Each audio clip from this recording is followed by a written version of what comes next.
అనంతపురం నగర ప్రజలకు శుభవార్త. స్వచ్ఛమైన కల్తీ లేని వాక్యమును మీరు వినాలనుకుంటున్నారా? ఆత్మీయంగా పడిపోయిన స్థితిలో మీరు ఉన్నారా? ఎన్ని ప్రయత్నములు చేసినా కూడా మీ వ్యాధులు నయం కావడం లేదా? అప్పుల ఊబిలో చిక్కుకొని ఉన్నారా? భయము చేత, దురాత్మల చేత, చేతబడి శక్తుల చేత పీడింపబడుచున్నారా? ఆత్మీయంగా బలపడి బలమైన సేవ చేయాలని ఆశ కలిగి ఉన్నారా? శక్తివంతమైన స్తుతి ఆరాధన లేకుండా జీవిస్తున్నారా? అయితే మీ కొరకే దేవుని చేత పిలువబడి, దేవుని చేత అభిషేకించబడి, దేవుని చేత పంపబడిన దైవజనులు, టీవీ ప్రసంగికులు reverend doctor Daniel R Jayanth గారు అనంతపురం నగరంలో ప్రతి ఆదివారం సాయంత్రం 6 గంటలకు ఆరాధనను ప్రారంభించారు. గనుక ఈ ఆరాధనలో పాల్గొని యేసు ప్రభు ద్వారా అత్యధికమైన దీవెనలు పొందుకొనండి. స్థలము Siddhartha function hall, police complex, arts college ఎదురుగా, అనంతపురం. మా ఫోన్ నంబర్స్ 9440040031 మరియు నంబర్ 9440040041.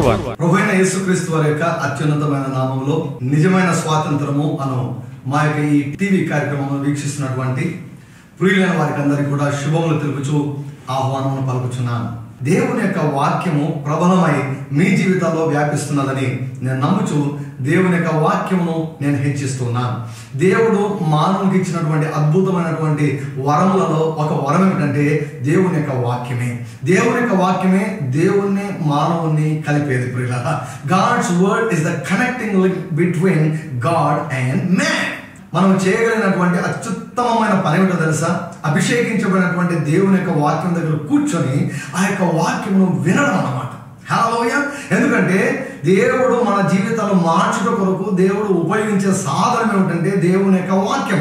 ఒక వ్యక్తి ఎప్పుడైతే దేవుని యొక్క వాక్యము ద్వారా తాకబడతాడో, ఒక వ్యక్తి ఎప్పుడైతే దేవుని యొక్క వాక్యము ద్వారా దీవించబడతాడో, ఆ దీవెనలు ఎన్నటెన్నటికి నిలిచి ఉంటాయండి. దేవుని యొక్క ప్రజలు ఎందుకు ఆర్థికంగా వర్ధిల్లడం లేదంటే వారికి వాక్యం అర్థం కావడం లేదు. దేవుని యొక్క ప్రజలు ఈనాడు రోగాల్లో ఎందుకు ఉన్నారంటే వారికి వాక్యం అర్థం కావడం లేదు. మానవుని జీవితంలో దేవుని యొక్క చిత్తం గురించి మీకు స్పష్టంగా తేటగా నేను బోధిస్తూ వస్తున్నాను. మానవుడు ఆత్మీయంగా ఫలించాలి, మానవుడు మానసికంగా ఫలించాలి, మానవుడు దేహపరంగా ఫలించాలి. ఈ దేహపరంగా ఎప్పుడు ఫలిస్తాడు? మనసు వర్ధిల్లినప్పుడు. మనసు వర్ధిల్లడం అంటే అర్థం ఏమిటి? దేవుని యొక్క వాక్యంలో దేవుని యొక్క సంకల్పాన్ని గ్రహించినప్పుడే ఆ యొక్క వ్యక్తి జీవితంలో ఆరోగ్యం అన్నటువంటిది ప్రారంభమవుతుంది. ఈనాడు క్రైస్తవులు వ్యాధులతో బాధించబడుటకు ఉన్నటువంటి ముఖ్యమైన కారణం చెప్పమంటారా? వారికి వాక్యం అర్థం కాలేదు. వాక్యం అర్థం కాలేదు. If you understand God's word about divine healing, you will be healed. స్వస్థత గురించి దేవుని యొక్క చిత్తము, దేవుని యొక్క వాక్యము మీకు అర్థమవుతే మీరు స్వస్థత పొందుకుంటారు. ఎందుకు స్వస్థత పొందుకోలేదో తెలుసా? వాక్యం మీకు అర్థం కాలేదు. దయచేసి మాట కొంచెం కఠినంగా ఉండొచ్చు, బట్ సత్యం సత్యమే అండి. సత్యం సత్యమే. ఒకవేళ నిన్ను బాధ పెట్టినా సత్యం సత్యమే. సత్యము నిన్ను హర్ట్ చేసినా కూడా సత్యం మారదు. ఒక సామెత ఉంది, దేవుడు సత్యం చెప్పి బాధ పెట్టనైనా బాధ పెడతాడంట, కానీ అబద్ధములు చెప్పి మాత్రం మభ్య పెట్టడంట అండి. దేవుడు సత్యం చెప్పి ఒకవేళ నీకు బాధ అవుతుంది, కానీ సత్యాన్ని గ్రహిస్తే ఆ బాధ పోతుంది.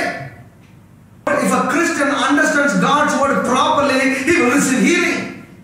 ఆ యొక్క వ్యక్తి స్వస్థతను పొందుకుంటాడు. ఈనాడు అనేక సంవత్సరం నుంచి నువ్వు అనారోగ్యంతో ఉన్న దానికి కారణం ఏంటో తెలుసా? ఈ వాక్యం సరిగా అర్థం కాలేదు.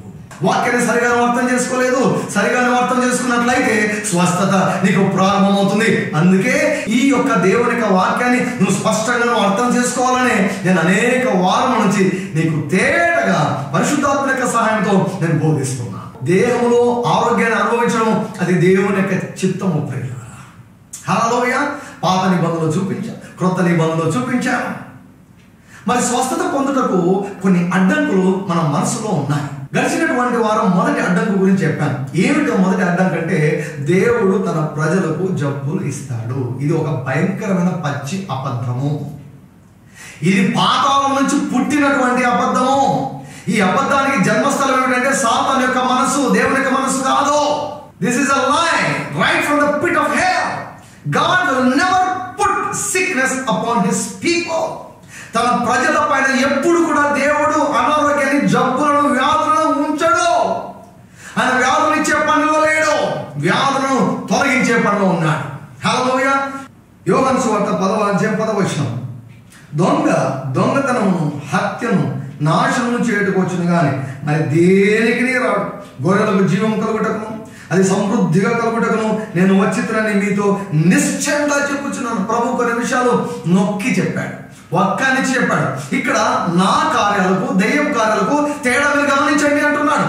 First of all we need to settle this thing in our hearts and minds. ఈ విషయమై మన మనసును స్థిరపరచుకోవాలి. ఇది దేవుని యొక్క కార్యము, ఇది దయ్యం యొక్క కార్యము. చాలా మందికి గలిబిలండి. ఏది దేవుని కార్యమో తెలియదు, ఏది దయ్యం కార్యమో తెలియదు.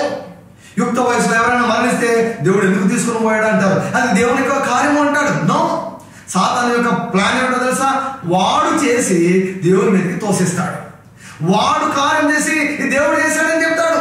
ఇది అప్పుడు ఫస్ట్ నుంచి చేస్తూనే ఉన్నాడు, దేవుడు మంచివాడు కాదు అంటాడు. కదా, దేవుని కార్యాలకు, దయ్యం కార్యాలకు మనం తేడా తెలుసుకోవాలి. దేవుడు దొంగతనం చేయడం, దేవుడు దొంగ కాదు. హల్లెలూయా. ఏమైనా దొంగతనం చేయబడితే వాటిని మరలా మనకు రప్పించే దేవుడు ఆయన. దొంగతనానికి, హత్యకు, నాశనానికి వస్తాడు. కానీ నేనైతే దొంగతనానికి రాలేదు అంటున్నాడు ప్రభు. నేను నాశనం చేసేదానికి రాలేదు అంటున్నాడు. నేను హత్య చేసేదానికి రాలేదు. ఎవరైనా చంపాడని ఏసయ్య ఎవరైనా చంపాడా? ఎవరిని చంపలేదు ప్రియులారా. నాశనం చేసేదానికి రాలేదు, చంపేదానికి రాలేదు. సో నా కార్యాలకు, సాతాను కార్యాలకు మీరు గీత గీయండి. నా కార్యాలు ఏమిటో, సాతాను కార్యం ఏమిటో మీరు స్పష్టంగా తెలుసుకోనండి. ఇంకా స్పష్టంగా తెలుసుకోవాలంటే నేను భూమి పైన ఉన్నప్పుడు ఏ కార్యాలు చేశానో వాటి గురించి ఆలోచించండి. అది నా చిత్తము, అది తండ్రి చిత్తము, అది దేవుని యొక్క చిత్తము, అది మానవుని విషయంలో నా యొక్క చిత్తము అని తెలియజేస్తున్నాడు. హల్లెలూయా. నా ఎదురుకు వచ్చి వాడిని నేను ఏ మాత్రం కూడా త్రోసివేయను అన్నాడు. ఆయన దగ్గరికి వచ్చిన ప్రతి ఒక్కరు కూడా, ఆశపడిన ప్రతి ఒక్కరు కూడా బాగా ఎరుపులారా. హల్లెలూయా. నేను ఎప్పుడు కూడా చెబుతుంటాను, ఆశపడిన ప్రాణాన్ని ఆయన తృప్తిపరుస్తాడు. ఎవరైతే తృష్ణ పడ్డారో వారిని ఖచ్చితంగా ఆయన తృప్తి పరచి పంపిస్తాడు. దేవుని యొక్క కార్యాలు ఏమిటి, దెయ్యం యొక్క కార్యాలు ఏమిటో మనం స్పష్టంగా మనం తెలుసుకోవాలి. మన మనసును స్థిరపరచుకోవాలి. హల్లెలూయా. we need to straighten our thinking, we need to straighten our belief, which is from God and which is not from God. Common sense తో చెప్పొచ్చండి, సామాన్య జ్ఞానంతో మనం చెప్పొచ్చు ఏవి దేవుని యొక్క కార్యాలు, ఏవి దయ్యం యొక్క కార్యాలు. మరొక లేఖన భాగాన్ని మీకు చూపిస్తాను. లూకా సువార్త 13వ అధ్యాయం 10వ వచనం. విశ్రాంతి దినమున ఆయన ఒక సమాజ మందిరంలో బోధించుచున్నప్పుడు 18 ఏళ్ల నుండి బలహీనపరచు దయ్యం పట్టిన స్త్రీ అచ్చట ఉండెను. ఆమె నడుము వంగిపోయి ఎంత మాత్రము చక్కగా నిలవబడలేకుండాను. యేసు ఆమెను చూచి రమ్మని పిలిచి, అమ్మ, నీ బలహీనత నుండి విడుదల పొంది ఉన్నావని ఆమెతో చెప్పి ఆమె మీద చేతులుంచగానే ఆమె చక్కగా నిలవబడి దేవుని మహిమపరచను. చూడండి, సమాజ మందిరంలో దాదాపు 18 ఏళ్ల నుండి బలహీనపరచు దయ్యం పట్టినటువంటి స్త్రీ అచ్చుకుంది. ఆమె నడుము వంగిపోయింది. ఆమె దేహంలో దయ్యం ఉంది. ఆమె అనారోగ్యానికి కారణం ఎవరు అంటే దురాత్మ. 18 ఏళ్ల నుంచి ఆమె దురాత్మ చేత బంధించబడింది. ఆమె దేహం బంధించబడింది. ఈనాడు ఒకవేళ నీ దేహంలో రోగం ఉన్నట్లయితే నువ్వు బంధకంలో ఉన్నావని అర్థము. ప్రభు ఏం చేశాడు? పిలిచాడు. ఆమెను పిలిచి, అమ్మ, నీ యొక్క బలహీనత నుంచి నీవు విడుదల పొంది ఉన్నావని ఆమెతో చెప్పగానే ఆమె మీద చేతులుంచగానే చక్కగా నిలబడి దేవుని మహిమపరచాడు. చూడండి 14వ వచనం. యేసు విశ్రాంతి దినమున స్వస్థపరిచినందున ఆ సమాజ మందిరపు అధికారి కోపంతో మండిపడి జనసమూహమును చూచి, పని చేయదగిన 6 దినములు గలవు గనుక ఆ దినములలోనే వచ్చి స్వస్థత పొందడి, విశ్రాంతి దినమందు రావద్దని చెప్పాను. 15వ వచనం చూడండి. అందుకు ప్రభు, వేషధారులారా, మీలో ప్రతి వాడును విశ్రాంతి దినమున తన ఎద్దునైనను గాడిదనైనను గాడి యొద్ద నుండి విప్పి తోలుగొలిపోయి నీళ్లు పెట్టునే కదా. ఇదిగో 18 ఏళ్ల నుండి సాతాను బంధించిన అబ్రహాము కుమార్తె అయిన ఈమెను విశ్రాంతి దినమందు ఈ కట్ల నుండి విడిపింప తగదా అని అతనితో చెప్పెను. ఇక్కడ చాలా మాటలు ఉన్నాయండి, చాలా మాటలు ఉన్నాయి, చాలా మర్మాలు ఉన్నాయి. ఇక్కడ ఏంటి? 18 ఏళ్ల నుండి సాతాను బంధించిన రోగం ఏమిటి? సాతాను బంధకము. సాతాను బంధించాడు, దేవుడు బంధించలేదు. ఈ స్త్రీకి దేవుడు ఇవ్వలేదు రోగాన్ని. ఎవరిచ్చాడు? సాతాను ఇచ్చాడు. రోగాన్ని దేవుడు ఏమంటున్నాడు? బంధకము అంటున్నాడు. దేవుడు బంధించే దేవుడు కాదు. దేవుడు బంధకంలో ఉన్నటువంటి వాడిని విడిపించి వర్ధిల్ల చేసే దేవుడు అని దేవుని యొక్క వాక్యంలో రాయబడింది. హల్లెలూయా. చెరలో ఉన్న వారికి విముక్తి కలుగుటకై దేవుడు నన్ను అభిషేకించాడని ప్రభు సెలవిచ్చాడు. హల్లెలూయా. దేవుడు బంధించే దేవుడు కాదు, దేవుడు విడిపించే దేవుడు అని గుర్తు చేసుకో. సాతాను బంధించాడు. సో రోగాన్ని ఇక్కడ ప్రభు ఏమని పిలుస్తున్నాడు? అది సాతాను బంధకము అని పిలుస్తున్నాడు. ఎవరికి బంధకము? అబ్రహాము కుమార్తె. అబ్రహాము కుమార్తె అంటే ఏమిటి? ఇశ్రాయేలురాలు. అబ్రహాము కుమార్తె అంటే ఏమిటి? నిబంధన క్రింద ఉన్నటువంటి స్త్రీ. అంటే ఈమెకు హక్కు ఉంది. మరొక చోట ప్రభు అంటాడు, స్వస్థత గురించి మాట్లాడుతూ పిల్లల రొట్టె అంటాడు. It's the children's bread. గళితులకు రాసిన పత్రిక 3వ అధ్యాయంలో రాసిన ప్రకారం మీరు క్రీస్తు యేసు సంబంధులైతే ఆ ప్రకారం వాగ్దానములకు వారసులై అబ్రహాము సంతానము అంటాడు. హల్లెలూయా. అబ్రహాము సంతానమునకు ఆరోగ్యము పొందే హక్కు ఉంది. అబ్రహాము సంతానము బంధకాలు ఉండటం ఏమాత్రం వీలు లేదు. It is their birth right. అపవాది క్రియలను లయపరచుటకే మనుష్య కుమారుడు ప్రత్యక్షమాడు. ఆ రోజు ఏం చేశాడు? సమాజ మందిరంలో అపవాది క్రియలను యేసయ్య లయపరిచేశాడు. కట్లు విప్పాను అంటున్నాడు. హల్లెలూయా. రోగాలు కట్లండి. నీ దేహాన్ని కట్టినటువంటి కట్లు, బీపీ ఒక కట్టు, షుగర్ జబ్బు ఒక కట్టు, కీళ్ళనొప్పులు ఒక కట్టు, మైగ్రేన్ తలపు నొప్పి ఒక కట్టు, గుండె జబ్బులు ఒక కట్టు. నీ దేహంలో వ్యాధి ఉండటం వీలు లేదు. అది దేవుని యొక్క చిత్తము కాదు. యేసుక్రీస్తు నామములో నీ దేహంలో ఉన్నటువంటి రోగాన్ని ఇప్పుడే దేవుని యొక్క సేవకునిగా అభిషేకించబడినటువంటి దైవజనునిగా నేను శపించి వేస్తూ ఉన్నాను. నీ ఎముకలలోనికి, నీ కీళ్ళలోనికి, నీ నరములలోనికి, నీ కళ్ళలోనికి, నీ గుండెలోనికి, నీ లివర్లోనికి, నీ కిడ్నీలోనికి, నీ యొక్క కీళ్ళలోనికి, నీ రక్తంలోనికి, నీ మాంసంలోనికి, నీ వెంట్రుకలలోనికి, నీ యొక్క చర్మంలోనికి యేసుక్రీస్తు నామములో స్వస్థత అభిషేకం ఇప్పుడే ఈ టీవీ ద్వారా, ఈ స్క్రీన్ ద్వారా నీ దేహంలోనికి ప్రవహించునుగాక. ఒక రోజు కాదండి, ఒక గంట కాదండి, ఒక్క క్షణం కూడా నువ్వు రోగంలో ఉండడం నీ పరలోక తండ్రికి ఇష్టం లేదు. వ్యాధి ఒక బంధకము అని ప్రభు ఇక్కడ తెలియజేస్తున్నాడు. మొట్టమొదటి అడ్డంకు, దేవుడు ప్రజలకు రోగాలు ఇస్తాడు. ఇది తప్పు. దీనిని నీ మనసులో నుంచి దయచేసి తీసివేసుకోవాలని నేను మనం చేస్తున్నాను. స్వస్థత పొందుకొనుటకు రెండవ అడ్డంకు ఏమిటంటే, నేను స్వస్థత పొందడం దేవుని చిత్తమో కాదో. ఎందుకు? దేవుని యొక్క వాక్యంలో వ్రాయబడింది కదా, నీ చిత్తం అయితే అని వ్రాయబడింది కదా. చాలా మంది సందర్భానుసారంగా వాక్యాన్ని వివరించకుండా, సందర్భం లేకుండా ఆ వాక్యాన్ని వక్రీకరించడం ద్వారా చాలా మంది పొరపడుతున్నారు. బైబిల్ గ్రంథంలో ఒకే వ్యక్తి ఒకేసారి యేసు ప్రభువా నీ ఇష్టమైతే, నీ చిత్తమైతే నన్ను శుద్ధినిగా చేయనన్నా. ఎన్ని వేల మంది స్వస్థత పొందుకున్నారండి. ఒక్కరే ఆ ప్రశ్న అడిగారు. ఈనాడు చాలా మంది క్రైస్తవులు, దేవా నీ చిత్తం అయితే బాగు చేయి, నీ చిత్తం కాకపోతే బాగు చేయొద్దు అని అంటున్నారు. సో వాళ్ళకు డౌట్ ఉంది, వారికి అనుమానం ఉంది. ప్రియులారా, కుష్ఠరోగం చేత నిండిన వ్యక్తి యేసు ప్రభువుని అడిగినప్పుడు ఆయన తన చిత్తాన్ని బయలుపరిచాడు. ఏమన్నాడు? అవును నాకు ఇష్టమే, శుద్ధిని కమ్ము అనగానే కుష్ఠరోగం వదిలిపెట్టి వెళ్ళిపోయింది. తినివేయబడిన అవయవాలన్నీ మరలా సృష్టించబడ్డాయి. హైపర్ టెన్షన్ నీ అవయవాలను తినివేశాయా? రక్తపు క్యాన్సర్ నీ అవయవాలను తినివేశాయా? షుగర్ జబ్బు అన్ని అవయవాలన్నీ తినేస్తుందండి. అలా తినివేశాయా? ప్రియులారా, ఈరోజు నీకు గుడ్ న్యూస్. నేను చెప్పేది సువార్త. సువార్త అంటే మంచి వార్త. మంచి వార్త ఎప్పుడు కూడా ఎముకలకు పుష్టిని కలుగజేస్తుంది. ఏమిటి మంచి వార్త? నీవు ఏ అవయవాలు పోగొట్టుకున్నా కూడా దేవుడు ఆ అవయవాలను మరలా ఇచ్చేదానికి రెడీగా ఉన్నాడు. హల్లెలూయా. ఆయన సర్వశరీరుల దేవుడు, ఆయనకు సమస్తము సాధ్యము. అయితే నీవు నమ్మగలవా? నమ్ముట నీ చేతనైతే నమ్మువానికి సమస్తము సాధ్యమని ప్రభువు అంటూ ఉన్నా. నీ చిత్తం అయితే అని తర్వాత ఎవరు అడగలేదు. అందరికి అర్థమైపోయింది. Oh this Jesus is healing every person. This Jesus is healing every sickness. నువ్వు బాగుపడడం నా చిత్తం కాదని ఎవరితోనైనా అన్నాడా? లేదండి. ఆశకున్న ప్రతి ఒక్కరిని ఆయన బాగు చేశాడు. ఆశకున్న ప్రతి ఒక్కరిని ఆయన స్వస్థపరిచేశాడు. కొన్నిసార్లు కొంతమంది వాక్య భాగాన్ని చాలా తప్పుగా వారు అర్థం చేసుకుంటారు. చూడండి, మత్తయి సువార్త 26వ అధ్యాయము 39వ వచనం. కొంత దూరం వెళ్ళి సాగిలపడి, నా తండ్రి సాధ్యమైతే ఈ గిన్నె నా యుద్ధ నుండి తొలగిపోనిము, అయినను నా ఇష్ట ప్రకారం కాదు నీ చిత్త ప్రకారమే కానిమని ప్రార్థించను. ఏ సందర్భంలో ప్రార్థించాడు? దేవుని యొక్క చిత్తానికి తను తాను సమర్పించుకున్నాడు. It was a prayer of dedication. It was not a prayer of petition. It was not a prayer of faith. రకరకాల ప్రార్థనలు ఉన్నాయి. ఆటలో రకరకాల ఆటలు ఉన్నాయి కదండి. అదే రీతిగా ప్రార్థన కూడా చాలా రకాల ప్రార్థనలు ఉన్నాయండి. విశ్వాస సహితమైన ప్రార్థన అంటూ ఒకటి ఉంది, సమర్పించే ప్రార్థన అంటూ ఒకటి ఉంది, విజ్ఞాపన చేయ ప్రార్థన అంటూ ఒకటి ఉంది. ప్రియులారా, ఫుట్బాల్లో రూల్స్ వేరు, కబడ్డీలో రూల్స్ వేరు, క్రికెట్లో రూల్స్ వేరు. క్రికెట్లో రూల్స్ తీసుకుని వచ్చి ఫుట్బాల్ గేమ్లో ఆడితే అవి పని చేస్తాయి? చెప్పండి, అని చేయమని. ఏ ప్రార్థనకు, రకరకాల ప్రార్థనకు చాలా స్పష్టంగా గైడ్ లైన్స్ దేవుడు తన వాక్యంలో సూచన ఇచ్చాడు. వాటి ప్రకారం ప్రార్థించినప్పుడే మన ప్రార్థనకు జవాబులు వస్తాయి. వాటి ప్రకారం ఆ రీతిగా చేసినప్పుడు మన ప్రార్థన అన్నిటికీ జవాబులు వస్తాయి అన్నమాట. ఏ సందర్భంలో ప్రభువు చేశాడు? తన తండ్రి చిత్తానికి సమర్పించుకుంటూ ఆ ప్రార్థన చేశాడు అనమాట. తనకి ఇష్టపడ్డం లేదన్నమాట. శిలువ దగ్గరికి వెళ్ళేదానికి తనకి ఇష్టపడ్డం లేదు. అడుగుతున్నాడు, అయినా పర్లేదు ప్రభు, నీ చిత్తానికి నేను లోపడుతున్నాను అన్నాడు. హల్లెలూయా. దానిని మనం స్వస్థ ప్రార్థన కొరకు మనం చేయకూడదు.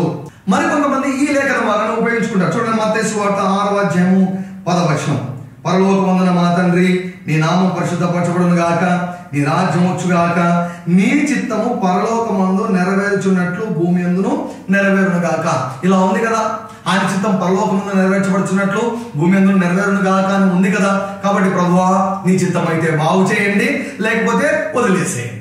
కదా, ఈ యొక్క అభిప్రాయం నీకుంటే నువ్వు విశ్వాసంతో నువ్వు ప్రార్థించలేవు. ఈ యొక్క నమ్మకం నీకు ఉన్నట్లయితే విశ్వాసంతో నువ్వు ఏమాత్రం కూడా ప్రార్థించలేవు. విశ్వాసంతో నువ్వు ఏమాత్రం కూడా స్వస్థతను నువ్వు పొందుకోలేవు. ప్రియులారా, బైబిల్ గ్రంథంలో యేసుక్రీస్తు తన పరిచర్యలో అనేక మార్లు ప్రజలతో చెప్పిన మాట ఏంటంటే, నీ విశ్వాసము నిన్ను బాగు చేయను గాక, నీ విశ్వాసమే నిన్ను రక్షించింది, నీ విశ్వాసమే నిన్ను స్వస్థపరిచింది అంటాడు. నీకు ఐడియానే లేకుంటే, నీకు విశ్వాసమే లేకుంటే, నీకు స్థిరత్వమే లేకుంటే ఏ రీతిగా నువ్వు స్వస్థత పొందుకుంటావు? మరొక మాట, పరలోకమందు నీ చిత్తం నెరవేర్చబడుతున్నట్లు అంటే పరలోకంలో దేవుని యొక్క చిత్తం ఏమి నెరవేర్చబడుతుందో భూమి మీద అది నెరవేరాలని ప్రార్థన చేయమని యేసయ్య బోధించాడు. పరలోకంలో ఎవరికైనా దేవుడు రోగాలు ఇస్తున్నాడా? పరలోకంలో రోగాలు ఉన్నాయంటారా? పరలోకంలో వ్యాధులు ఉన్నాయా? పరలోకంలో తెగులు ఉన్నాయా? పరలోకంలో పాడు ఉందా? పరలోకంలో దుఃఖం ఉందా? పరలోకంలో వేదన ఉన్నదా? పరలోకంలో దేవదూతలకు రోగాలు ఇస్తున్నాడు దేవుడు? లేదు. అక్కడ దుఃఖం ఉండదు, వేదన ఉండదు, ఏడుపు ఉండదు, బాధ ఉండదు. పరలోకంలో శాపం లేదు, పరలోకంలో శాపం లేదు, పరలోకం నిండా దేవుని యొక్క సన్నిధి ఉన్నది. హల్లెలూయా. కాబట్టి ఆయన చిత్తం పరలోకంలో ఏంటి? ఆరోగ్యమే, అనారోగ్యం కాదు. ఆయన చిత్తము ఆరోగ్యము, ఆరోగ్యమే ఆయన చిత్తము. నువ్వు ఒకవేళ నీ విశ్వాసపు స్థాయి సరిపోక నీవు ఇతరులు ప్రార్థించిన తర్వాత స్వస్థతను పొందుకోకపోవచ్చు. వెంటనే పొందుకుంటే దేవుని చిత్తము, పొందుకోకపోతే దేవుని యొక్క చిత్తం కాదా? ఏంటంటే ఇక సిద్ధాంతము? ఇది తప్పు. మనలో చాలా పొరపాట్లు ఉండొచ్చు కదా. విశ్వాసపు స్థాయి, విశ్వాసపు పరిమాణం సరిగా లేకుండా ఉండవచ్చు కదా. ఒకవేళ స్వస్థత ప్రారంభమై ఇంకా పూర్తి కాకుండా ఉండవచ్చు కదా. రకరకాల కారణాలు ఉన్నాయి. ఆ కారణాలన్నింటినీ వివేచించకుండా ప్రార్థన చేసిన వెంటనే బాగవుతే దేవుని యొక్క చిత్తము, బాగకపోతే దేవుని యొక్క చిత్తము కాదా, నా స్వస్థత దేవుని యొక్క చిత్తమో కాదో అన్నటువంటి అనుమానాన్ని ఎప్పుడు కూడా నీవు పెట్టుకోవద్దని నేను మనవి చేస్తున్నాను. స్వస్థత పొందుకున్నట్టుకు మరొక భయంకరమైనటువంటి అడ్డంకి. ఫర్ ఎగ్జాంపుల్, నేను ఒక మాట చెప్తానండి. నీవు రక్షించబడ్డావు. మీ యొక్క కుటుంబంలో రక్షించబడినటువంటి 3 వ్యక్తులు ఉన్నారు. ఒక పాస్టర్ వచ్చి ప్రార్థన చేసినప్పుడు, దేవా, ఈ కుటుంబ యజమానులను రక్షించావు, నీకు స్తోత్రం, నీ చిత్తం అయితే 3 రక్షించు, లేకపోతే నరకానికి పంపించు అని ప్రార్థన చేస్తాడు. ఎవరన్నా చెప్పండి. ఒకవేళ ఆ రీతిగా ఏ పాస్టర్ వచ్చి ప్రార్థన చేస్తే మీ ఇంట్లోకి మరణం కోసం రాణిస్తారా? దేవా, నీ చిత్తం అయితే వీరి పిల్లలను రక్షించు, లేకపోతే వారిని నరకానికి పంపించు అని ఎప్పుడైనా ఎవరైనా చేస్తారా? ఎవ్వరు చేయరండి. ఏ పాస్టర్ చేయరు, ఏ సేవకుడు చేయరు. అందరూ ఏమని చేస్తారు? ప్రభువా రక్షించయ్యా, ఆఖరి నిమిషంలో అయినా రక్షించు ప్రభువా, శత్రువులను కూడా రక్షించు ప్రభు అని అంటారు. కానీ నీ చిత్తం అయితే రక్షించు, లేకపోతే నరకాన్ని తీసుకుని పో అని అంటారా? అన్నారు. మరి స్వస్థత విషయంలోకి వచ్చే లోపల ఎందుకు ప్రార్థనను మారుస్తున్నారు అంటే వారికి వాక్యం ఉందన్నమాట. ఏంటి ఆ వాక్యము? పేతురు రాసినటువంటి 2వ పత్రిక 3వ అధ్యాయము 9వ వచనం. కొందరు ఆలస్యం ఎంచుకున్నట్టు ప్రభు తన వాగ్దానం గురించి ఆలస్యం చేయవాడు కాడు, కానీ ఎవడనూ నశింపవాలని ఇచ్చేయింపక అందరూ మారు మనసు పొందవాలని కోరుచు మీ ఎడల దీర్ఘ శాంతం గల వాడే ఉన్నాడు. అందరూ మారు మనసు పొందాలనేది దేవునికి చిత్తము. పొందుతున్నారా? పొందడం లేదు. ఎందుకు పొందడం లేదు? అంగీకరించడం లేదు. మీరు కృప చేత విశ్వాసము ద్వారా రక్షించబడితే, కృప అందరి కొరకు కుమ్మరించబడింది. యేసయ్య అందరి కొరకు మరణించాడు, యేసయ్య అందరి కొరకు రక్తం కార్చాడు, యేసయ్య అందరి యొక్క శిక్షను భరించాడు, యేసయ్య అందరి యొక్క పాపములను భరించాడు. కాబట్టి దేవుడు అందరూ కూడా మారు మనసు పొందాలని కోరుకుంటున్నారు, కానీ అందరూ పొందుతున్నారా? ఎందుకు పొందడం లేదు? కోరుకోవడం లేదు. యేసయ్య కావాలని కోరుకోవడం లేదు, అంగీకరించడం లేదు, సిలువ కార్యాన్ని నమ్మడం లేదు. రక్తము కార్చిన యేసయ్యే గాయాలు కూడా పొందాడు. ఆయన గాయాల పాలయ్యాడు. ఆయన రక్తము నీ యొక్క పాపముల కొరకు, ఆయన గాయములు నీ స్వస్థత కొరకు. అందరి రోగాలు భరించాడు. నిశ్చయంగా ఆయన మన రోగములను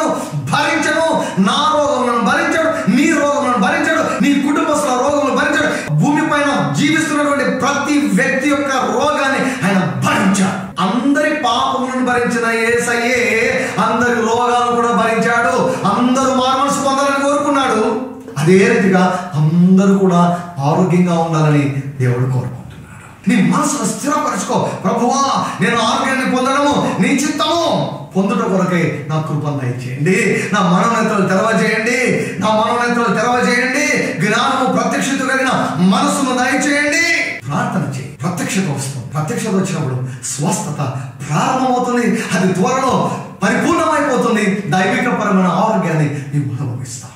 హల్లెలూయా. సో కాబట్టి ప్రియులారా, అందరూ మారు మనసు పొందడం ఏ రీతిగా దేవుని యొక్క చిత్తమో, అందరూ ఆరోగ్యాన్ని పొందడం కూడా దేవుని యొక్క చిత్తము. మొదటి అడ్డంకి ఏమిటండి? దేవుడు తన ప్రజలకు అనారోగ్యాన్ని ఇస్తాడు, అది తప్పు, దాన్ని మనసు నుంచి తీసివేసుకో. రెండవ అడ్డంకి ఏమిటండి? ఒకవేళ నేను స్వస్థత పొందుకోవడం దేవుని యొక్క చిత్తం కాదేమో, ఇది కూడా మరొక భయంకరమైన అడ్డంకు. దీన్ని కూడా తీసివేసుకోనండి.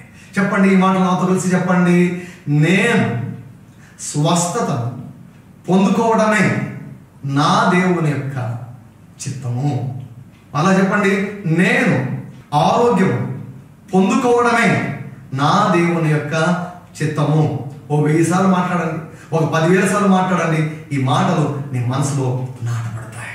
అప్పుడు నువ్వు నమ్మగా, అవును, నేను ఆరోగ్యంగా ఉండడమే దేవుని యొక్క చిత్తము, నేను పరిశుద్ధంగా ఉండడమే దేవుని యొక్క చిత్తము, నేను తిరిగి జన్మించడమే దేవుని యొక్క చిత్తము, నేను ఆర్థికంగా వర్ధిల్లడమే దేవుని యొక్క చిత్తము, హల్లెలూయా, ఈ రీతిగా జీవించడమే దేవుని యొక్క చిత్తము. ప్రియులారా, ఈ యొక్క దేవుని యొక్క చిత్తము మన జీవితాల్లో ఎప్పుడైతే నాటబడుతుందో అప్పుడే దేవుని యొక్క చిత్తము మన జీవితాల్లో పనిచేస్తుంది. మీ యొక్క దేహంలో దైవిక పరమైన ఆరోగ్యమును మెండుగా అనుభవించుదురు గాక. God bless you. అభిషేకించబడినటువంటి దేవుని యొక్క వాక్యాన్ని మీరు విని మీరు దీవించబడ్డారని నేను నమ్ముచు దేవుని యొక్క నామమును నేను మహిమపరుస్తున్నాను. క్రీస్తునందు ప్రియులైనటువంటి వారులారా, కొన్ని ప్రాముఖ్యమైన విషయాలు మీతో పంచుకోవాలని నేను ఇష్టపడుతున్నాను. మొట్టమొదటగా ఈ యొక్క నిజమైన స్వాతంత్రమును కార్యక్రమమును అనేకులకు మీరు పరిచయం చేయాలని నేను మనవి చేస్తున్నాను. దేవుడు తన వాక్యం ద్వారా అనేకులను నిజమైన స్వాతంత్రంలోనికి ఆయన నడిపిస్తున్నాడు. తరువాత దేవుని యొక్క వాక్యంలో వ్రాయబడి ఉంది ఏమిటంటే, నీతిమంతుడు విశ్వాస మూలముగా జీవిస్తాడు. సో నీతిమంతుడు ఎవరు? యేసు ప్రభు యొక్క రక్తము చేత కడుగబడినటువంటి వాడు, యేసు ప్రభు రక్తము చేత కొనబడినటువంటి వ్యక్తి. సో ఆ నీతిమంతుడు జీవించవలసిన విధానం ఏమిటో తెలుసా? విశ్వాసం మూలంగా జీవించాలి. అంటే దేవుని యొక్క వాక్యము పైన ఉన్నటువంటి విశ్వాసము ద్వారా జీవించాలి. ముఖ్యంగా మనము నేర్చుకోవలసిన విషయం ఏంటో తెలుసా? విశ్వాసమును మనం నేర్చుకోవాలి. సో విశ్వాసం ఎలా వస్తుంది? వాక్యంలో వ్రాయబడింది, వినుట వలన విశ్వాసము కలుగును అని వ్రాయబడింది. సో కాబట్టి క్రీస్తునందు ప్రియులారా, అనేక ప్రసంగాలు, కొన్ని 100 ప్రసంగాలు నేను విశ్వాసం గురించి చేశాను. ఇవన్నీ కూడా మీకు అందుబాటులో ఉన్నాయి. తర్వాత వాటిని వినాలని నేను మనవి చేస్తున్నాను. చాలామందికి ప్రసంగాలు, విశ్వాసం గురించినటువంటి ప్రసంగాలు వినే అలవాటు లేదు. అభిషేకించబడినటువంటి దేవుని యొక్క వాక్యాన్ని వినడము అది చాలా మంచి అలవాటు. సో కాబట్టి ప్రతిరోజు కనీసం ఒక వర్తమానైనా వినండి. సో మరొక ముఖ్యమైన విషయం ఏంటంటే, దేవుడు నన్ను అభిషేకించి నా చేత కొన్ని ప్రాముఖ్యమైనటువంటి పుస్తకములను ఆయన వ్రాయించారు. వాటిలో మొదటిది నీ భవిష్యత్తును నిర్మించుకో. వినేదానికే ఆశ్చర్యంగా ఉంటుంది. అవునండి, నీ భవిష్యత్తు దేవుని చేతిలో లేదు, నీ భవిష్యత్తు నీ చేతిలో ఉంది. దేవుడు అన్నాడు, ఇదిగో ఆశీర్వాదమును శాపమును నీ ఎదుట ఉంచి ఉన్నాను, నీకు ఏది కావాలో కోరుకో అంటూ ఉన్నాడు. పుస్తకాన్ని ప్రతి ఒక్కరు కూడా మీరు చదవండి. ప్రతిరోజు చదువుతూ ఉండడం వలన మీ జీవితాల్లో మీరు అద్భుతములను మీరు అనుభవించగలరు అని నేను తెలియజేస్తున్నాను. సో మరొక పుస్తకాన్ని 1000 స్తుతులు అన్నటువంటి పుస్తకాన్ని, ప్రతి స్తుతిని కూడా దేవుడు చెప్పి ఆయన వ్రాయించాడు. ఈ 1000 స్తుతులు చేయడం ద్వారా లెక్కలేనన్ని సాక్ష్యాలు, ఆత్మీయ అద్భుతాలు, మానసికమైన అద్భుతాలు, శారీరకపరమైన అద్భుతాలు, స్వస్థతాపరమైన అద్భుతాలు, ఆర్థికపరమైన అద్భుతాలు, అసలు దేవుని ముఖాముఖిగా చూసిన వారు చాలామంది ఉన్నారు స్తుతులు చేస్తుండగా. తర్వాత క్రైస్తవ సమాజంలో అత్యంత వివాదాస్పదమైన, నిర్లక్ష్యము చేయబడినటువంటి క్రైస్తవ అనుభవము పరిశుద్ధాత్మ బాప్తిస్మం. దేవుడు నన్ను ప్రేరేపించి ఈ అంశం గురించి బహు స్పష్టంగా ఆయన వ్రాయించాడు. తెలుగులో నాకు తెలిసినంత వరకు పరిశుద్ధాత్మ బాప్తిస్మం గురించి కంప్లీట్ గైడ్ ఇంతవరకు నేనైతే చూడలేదు. సో అయితే ఈ పుస్తకాన్ని మీరు చదవాలని నేను ఎంతగానో కోరుకుంటున్నాను. ఈ పుస్తకాన్ని చదువుతున్నప్పుడే అనేకులు పరిశుద్ధాత్మ చేత అభిషేకించబడి భాషల్లో మాట్లాడుతూ మరి ఉజ్జీవాన్ని వారు అనుభవిస్తున్నారు. దేవుని నిజంగా నువ్వు అనుభవించాలనుకుంటున్నావా? దేవుని యొక్క అద్భుతాలను నీ జీవితంలో నువ్వు చూడాలనుకుంటున్నావా? బలమైన సేవ నువ్వు చేయాలని నువ్వు అనుకుంటున్నావా? అయితే పరిశుద్ధాత్మ బాప్తిసం పుస్తకాన్ని మీరు చదివి అనేకులకు పరిచయం చేయాలని నేను మనవి చేస్తున్నాను. ప్రభువు ఒక ప్రశ్న మిమ్మల్ని వేయమన్నాడు. Are you satisfied with your life? నీ జీవితం నీకు సంతృప్తికరంగా ఉన్నదా? లేకుంటే ఈ పుస్తకాన్ని ఖచ్చితంగా చదవాలి. నీ జీవితంలో చాలా సంఘటనలు ఎందుకు జరుగుతున్నాయో అర్థం కాని స్థితిలో ఉన్నావా? అయితే నువ్వు ఖచ్చితంగా ఈ పుస్తకాన్ని చదువు. నీ జీవితం అద్భుతంగా మార్చబడగలదు. నీ జీవితము నీకు తృప్తికరంగా మార్చబడగలదు అని దేవుడు ఈ పుస్తకం ద్వారా నీకు తెలియజేస్తున్నాడు. సో మరొక పుస్తకం, ఈ తరములోనే గొప్ప దైవజనుడు, కొన్ని లక్షల మంది విశ్వాసుల జీవితాలను ప్రభావితం చేసినటువంటి దైవజనుడు రెవరెండ్ కెన్నెత్ ఈ హేగెన్ గారు వారు రాసినటువంటి రిడీమ్డ్ అన్నటువంటి ఇంగ్లీష్ పుస్తకాన్ని నేను తెలుగులోనికి తర్జుమా చేశాను. చిన్న బుక్లెట్, అనేకుల జీవితాలను ప్రభావితం చేసినటువంటి ఆ చిన్న పుస్తకాన్ని మీరు కూడా పొందుకోవాలని మనవి చేస్తున్నాను. సో ఈ పుస్తకాలన్నీ కూడా చదవండి. చాలామందికి పుస్తకాలు చదివే అలవాట్లేదు. ఈ మంచి అలవాటును మీరు అలవర్చుకోవాలని నేను కోరుచున్నాను.